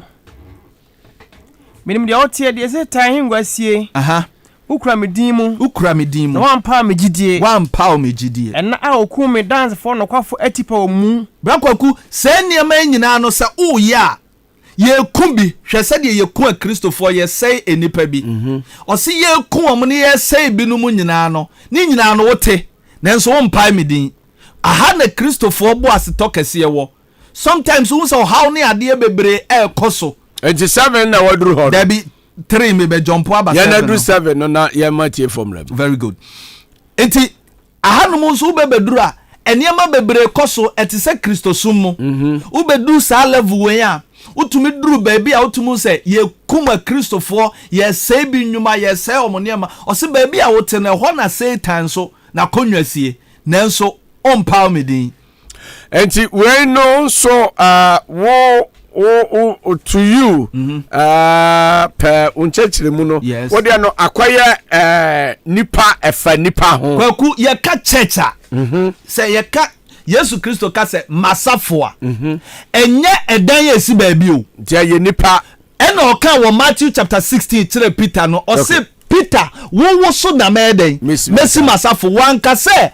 mekọ koto prot bi ama ono wasi asafo no wo enti ne o kan ni na efa nipa ho okay onipa bi o wa asase we so brakwaku ebeye onwa se eda Kristo beba no ho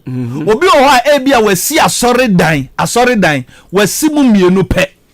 nanso be sia no heaven kwana no ebe shock wo okay obi so kwa asore da bia ebo afore da bia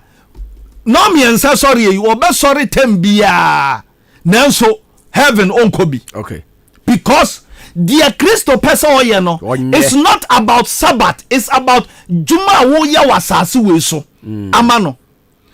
no me ensa enchi say no ye de beba eye for leaders okay not for members tieniye eye for leaders not for members inti leaders no na sorry ahomache kɔbɔ afɔreɛ ɛwɔ ɔhye afɔreɛ ma Kristo ɛma Nyankopɔn inti na David sɛ mɛ sorry ahema na makɔ akɔyɛ Awurade adwuma na mɛhye Awurade inti ɛyɛ for leaders nya for obia inti sɛ wokɔ asɔre no num ɛkɔbɔ mpa yɛ maame ana papa untiye wobɛkɔ akɔhyia sɔfo na ɔno ayɛ adwuma no 3 o'clock no yɛn ni asɔfo no yɛn na yɛyɛ sɛ adwuma no no miɛnsa okay na yɛwia yɛagye firi nyame hɔ yɛde abrɛ asɔrema no nya asɔrema no nyina ne ɛse no miɛnsa nanso ɔmo ɛse ɔmo sɔre no miɛnsa koraa no brakwaku ukomu na wɔtwe kora bi wɔ hɔ no ma mienu miɛnsa ɛna ɔyɛ ontumi nya na wɔtwe no nyina nso ɔbɛka ne te sɛ deɛ every day ɔyɛ nyatwom ɛne yɛde ti nyame fie adeɛ Kristo ɛmpɛ no ɔse minimu nnwuma nanso wagya nneɛma bi ato hɔ deɛ wonya no wo se obi nyɛ yɛnkɔ yɛnim 18 verse 18 no ase tiatia asafo mbɔfo no twerɛ koma no sɛ sɛ na Nyankopɔn ba na ndi sɛ ogyaframa verse 18 ai hɔ na mekenkan okay na na nante sɛ yawo fefɛ no seɛ okay yɛnkɔ 17 ansa verse 17 deɛ waso ntie deɛ hom no ka kyerɛ asafo ka semanum kwa kuma msemanum awa anyade na me matie fo abam the yanko the last church no said the be ntem because chapter 3 verse number 14 tienie pa osila dikasafo mbofo no twerɛ koma no sɛ yes sɛ na amen ɔdanfo ɛsɛ woginu die no yɛ no kwafo no na just say asafo na etwa to ni asafo na etwa to asam ni ɛno wasɛm ɛna na yɛ ken okay na me pesa me migrate way ekɔ baby na wote niema ye wo mu ase ɔseme no munwuma sɛ onyanyu anahye onyanyu wonso a onyahye brakwaku so obedu sa level way a so ho sa church way eno ne level a obedu a afa utumi di ye pa okay tienio ye ka ye di a obedu sa level way a uwo sa ye die no a sa ye die ni mu no esese wo gina na wo no wodi ye de etene ema afoforo sua tienio wodi ye de etene ma afoforo esua nanso bebre ho afa omu bedi ye wia omu bedi ye wia afa abrabo ewo omumunie kan bio ɔsi minimunyuma sɛ onyanyu anahye yes sɛ onyanyu anahye 15 na okan 15 aha ankeye uye nyunu a ankeye once anase uye hia ankeye hwe ye wo life bi wo hono mo a se u live a kwaku me se wo ya me den kwasi ada sore na meko okay untumi nsesa me da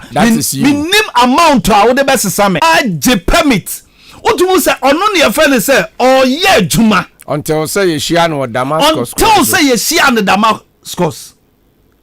until say me Kristo na me di na chi no until say me Kristo na wa frɛ me no until say me Kristo na me tenene no until say me Kristo na odi manimu akɔ meje Nyankopɔn nkyɛn no ɔbɛka kyerɛ me sɛ kwasi agye sɛ memenda na wosom me a meji watum no me nsɔre memenda da but memenda medi homeda there's a difference between rest there's a difference between rest and worship okay and you be din wo feel rest no eye say home twi no o se de ben home wan ka say worship okay tieniye enti mi bisa Kristo na aye chirikoko ayedi na ba ejirikoko ayedi na ba mi chirikoko say mi Nyankopon na de na wabɔ no ene na sem hwe kwaku mayemfa amen enye amen okay tieniye because the word amen eye ni na the same spelling no but the word amen eye first say Egypt for bosumudin on bosum kase din amen ena se wo ba Israel so a o ka enye ho a o se amen eti kwaku mintume mfa amen emesesa me amen okay de tie ne se me Nyankopon ade bia wabɔ no memeye tieniye yen yasuma yasum no Nyankopɔn afa se yedi okay se wonnimu a emetena ba bi nka se asɔre bi nni yedi nemom obia no di wo ɔno ne kwan so se no nim efa Kristo ho ɛwɔ kyerɛsɛm ni mu okay ɛna odi no ɛnya de wo bɛka se minni no se ye kyerɛsɛm ne kyerɛ ne bɛka se yenni no se sa na ɛwɔ se yedi no but yen na ye read kyerɛ no brakwaku Bible ought ni hu but ye ka kyerɛ no bebre ye sisi ni trase wow ye sisi ni trase menka se me sisi o ma sisi ni trase okay ho bi so me kwaku min si Bible trase that the word that minimum no menka ho asem that's me ena me dem Nyankopɔn na se no so se okasa mete into the word that make me no wo kasa me ne nyame honhom ena e kasa de obese me na meka whether you like it or not em fa me ho eye me na menim because nyame ne Abraham o kasa ne yire Sarah korante okay yes nti me se me ne nyame e kasa wo se me ne nyame nkasa eye wo asem me na me de me nka we enya wo asem na me ka nti ma me nka de se meka because bi betena ba bi aka oh ko you too no papa nyame be no ne kasa oni nyame bi ankasa oni nyame kasa nkasa na otie ai ya wo asem me a me de me ho no me se me nim nyame na wa frɛ me nyame na me ne kasa no ada what is saying kwaku yɛnkɔ yɛ nim kwaku ɛno tie saa church ana saa leaders ɛno na woka Revelation 13 Revelation 17 a yɛ leaders na ɛnɛ yɛwɔ no yɛ leaders na yɛwɔ no wonim sɛ saa United Union and some makani European Union that group no ma form no nyame na ma o form nya bronsam sure yes nyame na form said ye be ya akoko ne ohaw bia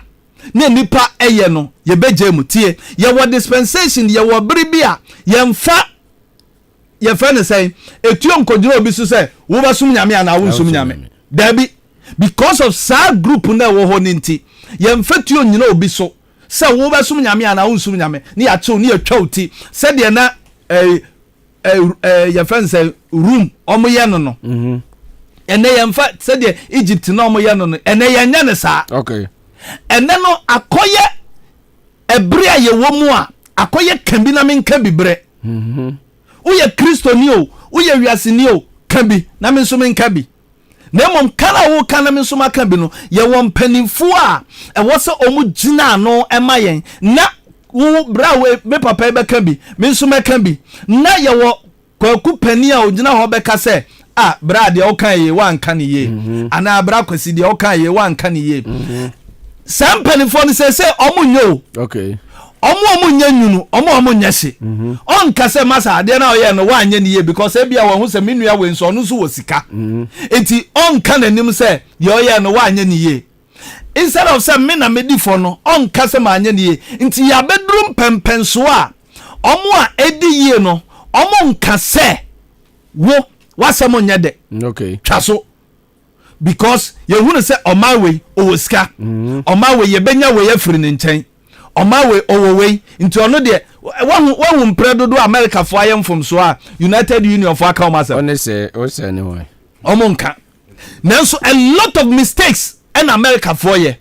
nanso mpanifo enka o se omo nya nyunu omo nso a omo nya se en omo na menu akan kakra ma me enti o kan kakra ni wi a na ye ko 0201 na fe de enam se wo ye botrom odwo unam se wo ye motrom odwo nti na wo nya hye nti ana nyu nti na wo nya nyu nti mefu mefrimanum aha na ne maye no ebe hyase okay enam se wo a wo nya nyunu wo nso a wo nya se enu nti mefu afamanum efisa wo se me ye odefo na menya me ho na hwere hia me because wo say ya mpanifo no as say can be ma nka because o mo gina nimu no o mo anya o mo sika wie nti o mo mfa hwe nya hwe o mo mfa boga yen so o ba Ghana ha no mo a ya beka cho say masa o hwe na petrol boy de na to free Ghana wo hu asema ya beka cho because o mo say ya nya ye ho enti hwe hia ye na wodum se wa ne omanehufo nanso nyame ani so no omo eso omo ya sikafo na omo anya omo ho no nyame ani so no so ye de ben omanehufo wonni omanehunufo wo na wo hu na mane moburoni wo sai mobo ni ohiani on sa beginning no o se uni hwe nanso wo ye odefo but the oso wo sika no nyame se ono ye de ben ohiani me ba mpacho ma me conclude on we say be obetiasi onifreni ni onifreni usan ye odejafo mitufo se tominchen sika awabre ho ojamu na onya ade ne atade fitaa na wahye okay yanko verse 20 hwe mi gire opon no mi bom kwakutie sase mo ose de ben mi gina de ben opon no mi bom okay the book of Matthew chapter 7 Matthew chapter 24 yen kan ho ne mfa ensi Matthew chapter 24 verse number 33 bra kwaku da me ne wo kasa ya me kire about Israel for edua omode esi ho fig tree enho asem no me kai enho ensam se unya hunu se se niema no esisi a unya hunu se Israel for brodoma no apia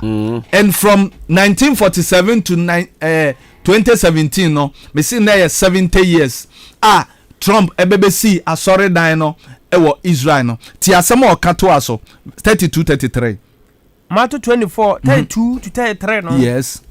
Munsia brother ma ho be no. Munsia brother ma ho be no. Se ne ban nya ya from. Se ne man nya ya from a. Na yi ahan a. Na unya hu se yi ahan a. Na mo msa hu bre aben. Na wa hu se huhuro ben abre. Sa na mo nso. Se mo hu yere mu nyina. Se mo nya hu we no mu nyina. Mu se aben. Mu hu se aben. Na duru epon ano. Eduru epon ano. E na Revelation o se aben na duru pon ano. E na Revelation ni se afa mi gina pon ano na mi bom. Enti Kristo no hobo. Okay. Wa ben abeduru pon na no a obom se obi bete no abebie no a obesani mu na emre kakra ya mu no wasesa no na one na tena ne pono ho na se wansesa wadwene afri sabiri wenya ubehunu se Kristo ene Kristofo emre ye wo mu no ebiri na hi okay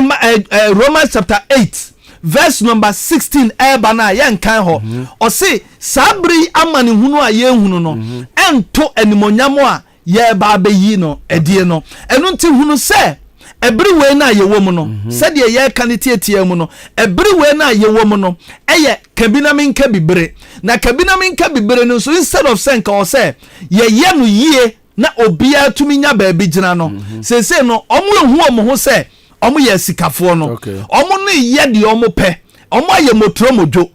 omo ehu ni se omo ye leaders no omo aye motro mojo Bible say omo de omo ano ekeka ekanyamesom nanso omo akoma de akodi achirichirichiri omo betena radio station atena mfie mu atena sorry dem akansama kese nanso omo ankasa owo akoma mu a ensama omo kan nyina no omo nyemu bia it is sani pano and a Bible e come asem say ye beba bedu sa level na leaders na ye woni nyina no omo nye leaders a omo be so nyankopon ani na ba ne sa no wa review nipa ba ko bi no de na twi leaders nanim na se mo amfa eho ena ne maye no eba se oyeye ewo edikanfo ni sa pepe so ena oba be ye nti mesre Kristofo se ana onipa bia se de abrabo we eti ana se de macheche no sa na ebri ye nentem dwanentem na besi the seventh church no na wanimo nyam atumi adade o Kristo anim. Thank you very much. 0201 944 485 0554 820910. Your 10 minutes per any ade bia homa no me ba chodi ni ba bia o kasa free akem hen yetio mamona ejumani yankopon so chamode ya das magana ina ba cho kwa so fana ba so na my best message me let me teach my nje mu me nse da ntiasi is o the topic of purchase e ba you mbembezo we yes church ni biru mangata so then tia ko is obi akwa no de aba fa no de we obi akwa no de aba fa no de me trama onchen patin we asani kino ni yedru say na ye finti fla tena uzo so for ba koneka no isane ko ye kwane sai sara me pezi mi wono ye da se yeah wankada asmi nya wono ma pa no bidin ko mo bi we atena radio ne ho me the number ba tu dwa no afre me da se me ba jo ma jo mira mira udini ba bia o kase free the friend Isaac ni kasa free atimoda Isaac yetio Isaac yetio if I chom pese ye share Colossians chapter 2 verse 16 ABC 17 na wiye they settle issues about the Sabbath day and all these things. Maybe I should be na kan ba me obie yeah can wa how verse number 16 no Colossians 2 osintimu mo obi mu aten aduane anano ne ana afahye ana osanfro ana home na fam na ye no mo beba no sunsum nko ala ni peduane ye Kristo dia mu mo bi e mankuru mu die bo no e mo se de onu pe amabrase ne abafoso mu amen akavio on say o kan free verse 6 at the bar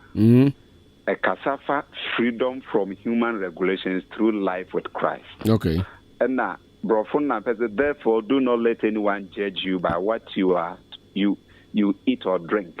or with regard to a religious festival, a new moon celebration, or a Sabbath day. These are shadow of the things that were to come. The reality, however, is found in Christ. And to do bribi na say yeah discussion be say na to say dia yeah Christopher ni Christo chi na da yeah som aduane a ye bedie ni yeah ye bibisa na yeah hadwen kakra. You share the Bible ne kana na share sa ne ma nyina ma ye se be boa ye e le asset na ye Christo som ne ye ma ye have followed the argument and we say no nyina ebi wom ebi a history ya tra to ho and ne ma sa but the me pese me sre na me nuanom asofo a ewo ho e kasa no e be hwe ne se we num na hefa na de kwakọ wie say de ko Kristo anim ana se ye de comfortable yen semu amayen ana se ye de kyerese mema sorry na eye ana se obi de na enye thank you nyina ye de hu se ye de manipa ni nyina ate ase ni appointed to Christ nka mi ni how kese nti yen hwe na yen hu se de be ka yen sem na fa yen pointed to Christ na wiase nyina hu se Yesu pe ne nam ne so a ibenya nkwanje amen yen so ye da ase me pa cho din ni ba bia o ka safre dance yeti o ko ya mi shira woni asofo amen edikano ko ya mi asam no kre yankopon asam no kre ko kre to do ko me bibia zini what na sa sis no tin kre na wo pho fu fi bane ho you are free asam ya make ko fa make bebe na free if let's say as of no say I no ba na mo be shi mo ha pro ya mo ta che pa ba sometimes ya na so fu be shi mo ha nta asam na wo de betu dwa no we di na mo nti ya na sometimes nti no kure na nkaza de o ka no kure no so what is asam no we di na mo enam asola doso asola be bre ba asam so e ba ko pe nti kan me kon ko di medidi no de akadia we be kanu there no kwena no there so we so be ka the same no kwena this ana we did na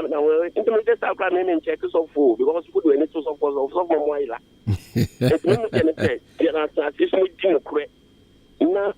say wa bla bu mu yankopon kwa na wutu shi no yankopon kwa apart from no obi na asase so a obede we ne beto no so bi yankopon bejo e wo bibia because no yes ana abo me mejuma sende menye juma papa ye ni kuma ni enso first na me so me so so na be bona me ko so for okwa nchechira akwa nche gbadan kwa me dase ya me shira me pa cho sorry 0201944485 me pa cho udini ba bia o kase free pacho as the cafe the cafe odanso me aze yeti o amen. Upugane fa yes. Nemo de o se hun se enu kwe ba ko nu kwanti nyinu. Da bi. Ntini pa minu ase me so mo ho no. O se ti mu se ba ko. O mo min e ba ko de kwe. So mo nyina ka se ba ko na de so mo nyina fra ba ko na se kan kwe. Ji went abey ba ko kwe. Bible o ka gera me 5:31. O se ahunjuru na we asase so. Edi for control. Me manu asofo no mu kukusu di omu asem. Arbitration. Yankopon e calendar mai, aye person yankopon. Obi so no nkasa de otimi di no hu mi de ofie. Otimi na pa so ofie. Abra wo sembe ni. Me pa so kwa shwe kama osofo ba ko no. Nka nka se fene se no. Osini kuku Kristofo, boni be na Kristofo ni aye kunku omo. Pastor Onyan Manacho. Medase.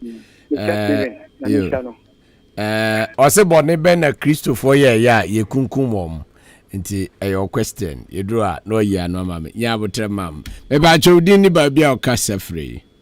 Yaja ba ko kunkum. Mira eti say. Pastor ba dia da. Ezia ma so dem yasimi ye da ko kunkum ma. What's that? Me say, oh my great to call. Me catch you say Jesus Christ. Obey you. We didn't even be our free. Astibo. That's a boy. And that will come man near me too. The program now with the band. Africa program we in 2040 pounds. Yeah. That's last week. I did see Namiano no radio. Yeah. I can and catch him up to radio. Because Lana was your constitution. Our constitution is both on my man. Yeah. Wow. Ube boom ransom. And running with our local. It is the best set standard here. The dear need go at a soft one and got at the moment. Then a day I am quite to be attitude brings you. At the matter is the Jai program. Yeah. It was okay. Me too. Yeah, because that you program no my young college. Yeah. And can you start so funny but national Casadia and also to be after enough. But and I'm saying so young and I will one my time saying and say yeah. And you'll be no bit you be at some of the car. Young college. But okay. Me too. Yeah, but send your net. There was a program of comportment of them, and yes, yeah, that's it. Now, question about Mpensenmpensenmu visa, Mr. The Mpensenmpensenmu visa is a Omaka age is almost judge is needed. Yeah. The patrol, if it is just here, I got him loud this year. Mr. Almost 10 needed no. But you see me too. Because I'm about friends and Bam didn't. The Maya just say, your friend is saying, I'm not loud this year or buy it. It is a chat for the if you take a one minute, I have other things like this. I'm going to tell you one on Madano. Now you saying some of Macano, a woman. Because you are not a boy, a penny Benimot, or you're able to put him or a penny or to me. As you are quite looking at the area, said you say, I want can you able to put him on. I put him on or young number. Or Samuja, I didn't see you to Mamma Satan or young woman. It's never say, as of one in one, some on the car, may to challenge a man who say. That quite research. So once and 70 people on one the car and then okay. Wow, yes, yes. Miss Pacho didn't be our casa free. About Pahana, no master to say. Now, me Adam, your home, yeah, and I do it you.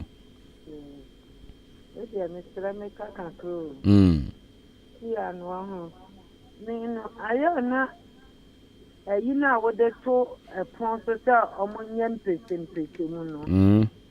I will tell a bit to me. I almost far you know what the top on so no. Now, who said your embassy? I am Mpensenmpensenmu. And no, you're more fun now. Quotations and I am not those. I know there. Oh, yeah, a Bible Mpensenmpensenmu. Assembly be or her. Quotation no Jesus or Cosessa Sana. I bet can't some more. Okay, I see. Name woman, no. Yeah, so for now, Cassa actually no. I will say,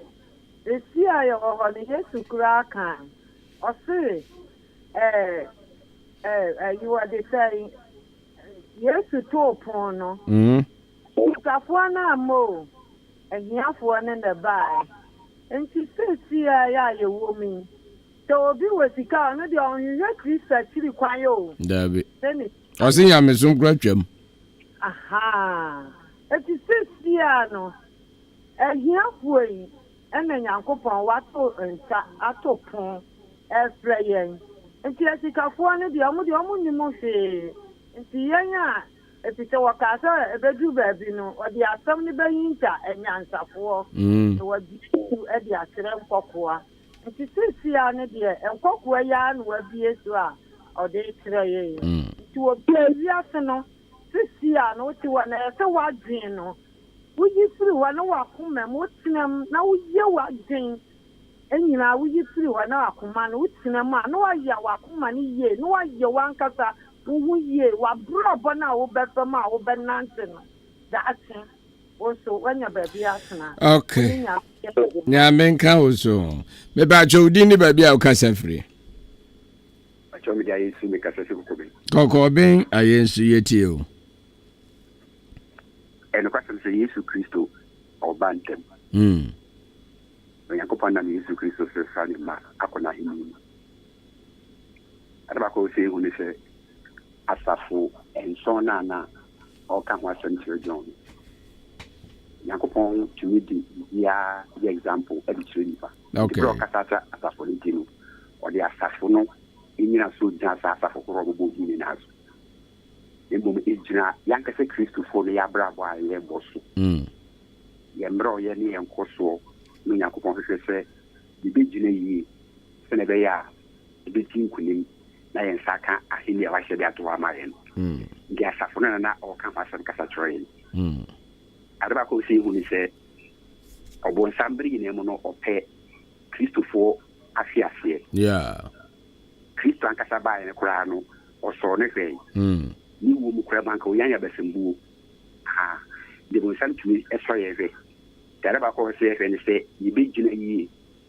na ya bompaye ama honhom kronkron ahyɛ ma ɔsɔfo Paul ka sɛ yɛ ma yɛ ho yɛ din awurade na ho din tumi ne hyɛ honhom akodi nyinaa ɛne sɛ bra ebetumi agyina yi ama awurade sɛ bɛbɔ mpaeɛ mmiri nyinama ahyɛ honhom kronkron tumi yɛ asafo no tumi no na aboa yɛn ahyɛ yɛn din ama yɛtumi agyina okay sɛ yɛn nyina wɔ esu deɛ a ɛna ɔbɔnsam betumi ako atia yɛn bi a ama akɔ mmerɛ yɛ mu anything I make a fast out of okay. Amen. Yes, so yeah, that was say. Yeah, I'm far for BIBM. Yeah, Breno. I break football for no. It the Yemen the BNT. Yes, we had dear Willem. The no. As of us, Steven. Ubi say or per se, say, and how ben and as we have for no. A firm more ball. Me da say me gidi say asemu die e ba jomo amofre ni na ya cross line no enti me fa frefobia bi me je o ofre for the sen ko san ba bi mu ananka be me de na wa kire ni papotin opeso yi na asemu na so me mu a me bo ano wo na o kan sa ensem no enti me da say ba bi ana o ka potin no me nra ho sa na so enie atiefo enka hunu say asomafo na Nyankopon soma no bia meka ono sebi bisreka na busuasem dabi di ono da wo hu na obeka di nyame de ma won aye kan yadua si wo manim no enwa danse no mbedi ontie ni yipa hwe Yohane di sem no yemfa miyese na kiremu aye nkom hye sama Bible na nkasa ena de da no ho adi ena de che Yohane di sem ne mo etiefo die Bible se Nyankopon ni din frikase papa bi kasa say odo then do godly love any day udo nyame a yenso do me den di ma share dey so etejina ma den ina God's commandment enti so bi so do nyame a na di nyame ka na ode ye den ode ye dwuma o fa di nyame ka nya dwuma wo so ye nyame nipa wo ye nyame ba wo ye sofo wo ye difo wo boa na da Matthew 7:21 Peter wache osinyo nyu bi osim se wade no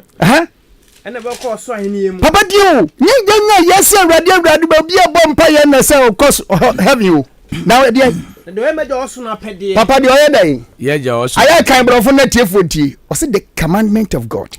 entity oni pana sam na obusa no me pese on tene ma bia se yes say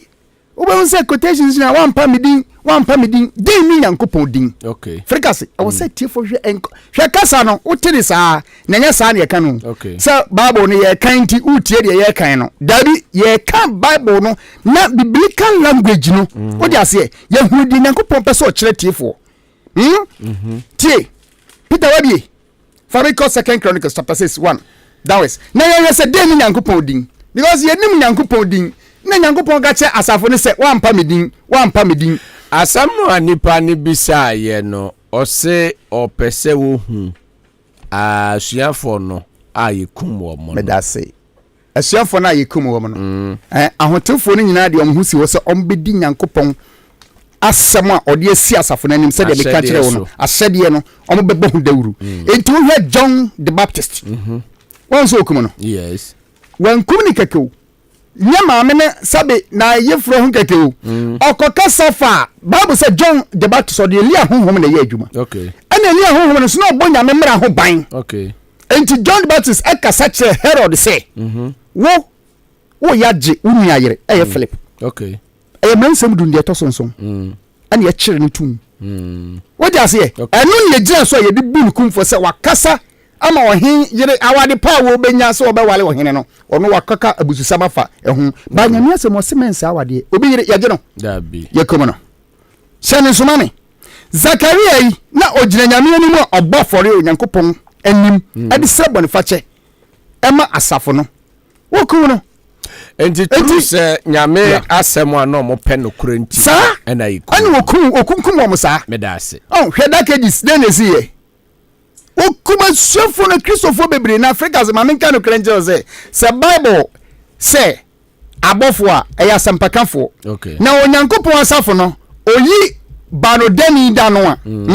na me ebre no on se atiefo no nti asem ni yi omofo se question na wabusa no se de wubusa no na saa de ka no yanka ne saa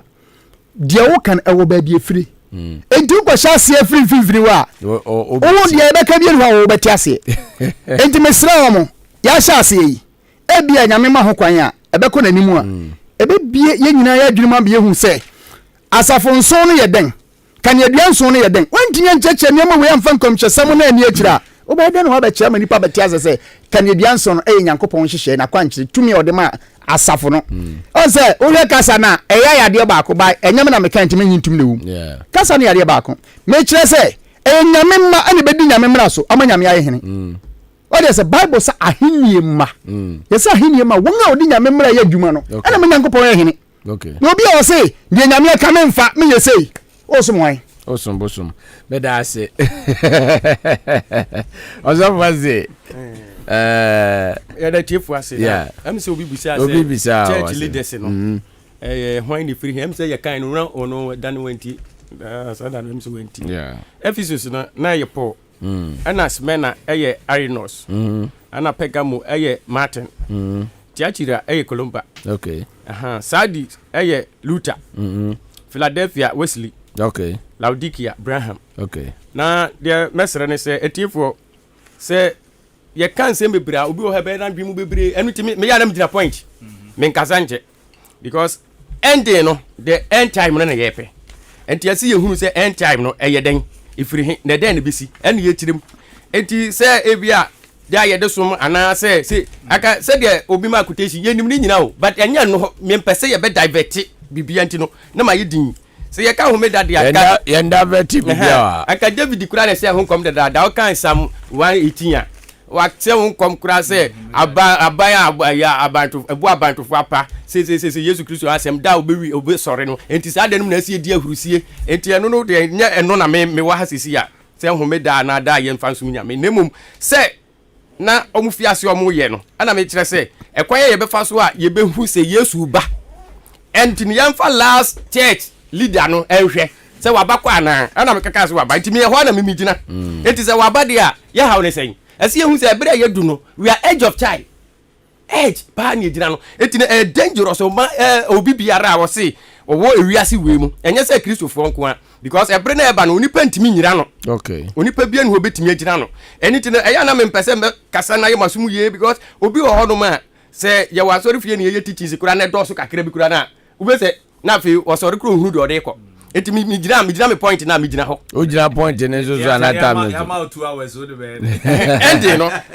and end time no asem no ye okay enti end time na asem no se last age no church age na bade a adofo eden ne ye hwehwe biu asi hu se ebere na so okay enti last church age mu ne ye wode a eden ne ye pe ene ye hwese ebere na so ye hwe Kristo Yesu ma ye to so menu anim meda ase fa nche ato so mensan ma wo nchem bie mitia adofo ewo odan omutie mi ene Isaac fu afrepa o ana mi am ko fu ewo Kina okay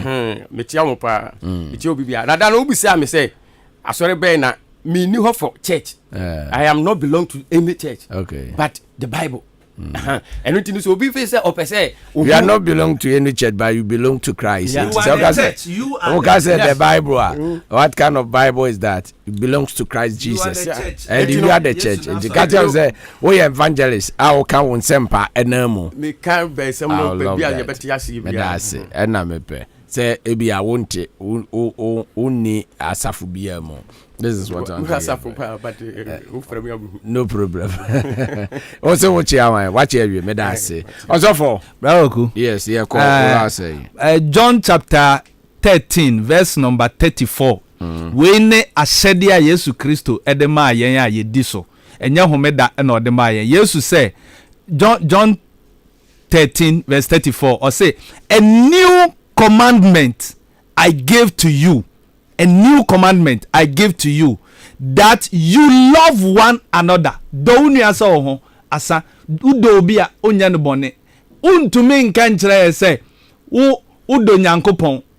na wonya unu abone. Yesu Kristo said, this is my commandment. Enye Sabbath no de ma yen. Se Sabbath hu hia pa nke Yesu de Sabbath be ho. Yen kan Sabbath hu asem de. Kwaku Sabbath asem ya kan o se yen kan hu asem ne. Yen kan hu me da asem de. Yen kan hu me da asem de. Ana kan hu me da na me kan Sabbath ne ni nyirensi ho a. Ana me ka brofo ni ntina o se yen kan ne. Yes, I 7 na me refi ni dey ko asafo ahodo nso kanea nso yi yesi anu na ye Sabbath yesi anu na ye homeda som wa ncheche wa kasisi a wa hanu wabu ani ayira sisi ncheche mu no o kire one by one o se de kan o se de tosu mienu ye homeda di enti one by one eno kire homeda di ka wasem na anti anu na me de ma metiefo no me metiefo no nye obibia keke me de ma me metiefo se ahyɛde a Kristo de ma yɛn John chapter 13 verse number 34 etiefo no momfa ɔse do nua sɛ wo ho sɛ wo no obi na wo so do Nyankopɔn de a waguragu nka ho koraa nti nyame enhyira etiefo na emom ma me nka nkyerɛ etiefo no bi sɛ tie ɔmo nyɛ yɛ judge omo nso be kire omo adwen ti Stephen hu ne so ye judge de a eye omra metra ha na on judge enkasa nko bra kwaku onipa na be ka asam no wo radio so so ma me nkasa nko o kasa no ma ne kaye enkasa nko o kasa no ma ne kaye ozo for me da asemapon ozo for Stephen eja chia obi ne nko edase nyame eye kese se de etiefo ye nyina yenim no nyame oso sen ade nyina na de me pe aka na etiefo ya nyina ye de aka ya adwene se obi ne kobusa owura Yesu Africa se erade na emra ne kura emu kese ene de we na Kristo ebue na no na oka che nipa ne se so pese hu emra ne nyina emu kese a de di kan se obedo erade onyankopon se wo hu to fear God it to fear sin. So the radi dia utie na asem Nyankopɔn mrensem du no ba ko kopem nan no enye nipa ho asem me so bi say obosum Africa se fa me ho ya be afutu na metu fa fine wan fa mintimi nya ohwe enyame asem krason hye nipa so so bi so bekyekire du fa ne niam bi dia turasen bansere ne niam a nyame na se okiri sawo no na bo nto otwi nipa hu nunkunu enti won se sa mra we de odo Nyankopɔn no de be den ode be adwen tu do nyame odi ni mra so tu Yesu sa mran de tosu mienu ne se obi bedo ne nyonko se ne ho efri ensia ekopimudu me jo yira Bible se nyame bebu me fo me wia wa nyame bebu me fo enti mra no Kristo ochemu mienu ma yehunu se de di kan fa de Nyankopɔn sese ye ma no ma ohun sampa ye ya bode ne nsa no adwuma ode ma ye se no ene ye nyina so enti se ye ka se mra ne se obedo Yesu a ho na no Yesu asebi piemu na me mpese matwa kwa akiri nanka me pese me kotu Koran text ekire se kremofo obuka Kristo hu asem azafo bi se kremo sorry ne de omo de omo wakire ho taki omo de ana yanka asem frigase ana yanka Koran ni mu ama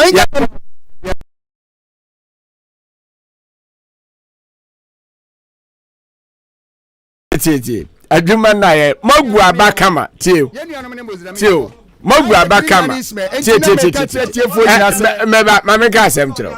mesero osofo transe osofo transe tie osofo Steven obia enka bibia entia sebe yenuan nkramofo ne obia enka bibia entia enti mesero emfa wanya kaseti asem na ye asem na yaka oha no ene yagu abakama kama yepon yagu abakama kama yepon obi angu da aba ne yempon o se asem a osofo apaw e kan ye nie asofo apaw o se eho enani na ye Muslim country o kan ni tiawa wanka se bibi entiawo nti mesrewo enkoho frikase enti chia ne enko on chia nso ama me mpon ne enko be chia etiefo nyina me da ase so wote ha me gidi me nko ana ebia nsem bi wa metie ye nyina yetie enti se maka na eyamfom so a mesre chiefo mfa nche me da ase mo ne me pe me chia eniaba Mary ene Shali afi oniabenma JB ene ne yire aha se nyame onhira omu nyina ani theocracy fo nyina ade a omu ho show ni so a omu tie ni den nyasam ketwa na aya na Africa say ene kese me ponwo anchia na me chia no abrante bi ma me nkrasa me fama ma me fa nkra ne ma na tie ni o say me ba me nkana wankasa tie o say ono on to osofo bia nkra na on me nkan tie o say me no to me nkra me nkan tie o say ensam na ye ka wa ha no wo mutie papa na aye tobesen ene konua ha hai na mo tase ne benyansafo enti se asofo ro so frɛ yɛn na se yɛ hani ani asɛm bia ka o se yɛnkia no ntum no mo wansɛm pa ka no o mo ka o mo tie se ya o mo fa de ye de anya no so o mo tugu me da ase o ma asɛm no se ba fa grɛ de aga enti wasɛm na da ho no egwama mu nyina zo me da ase me di kwa kunkroma Africa ma pon trade ampo Yakobon ya da ase se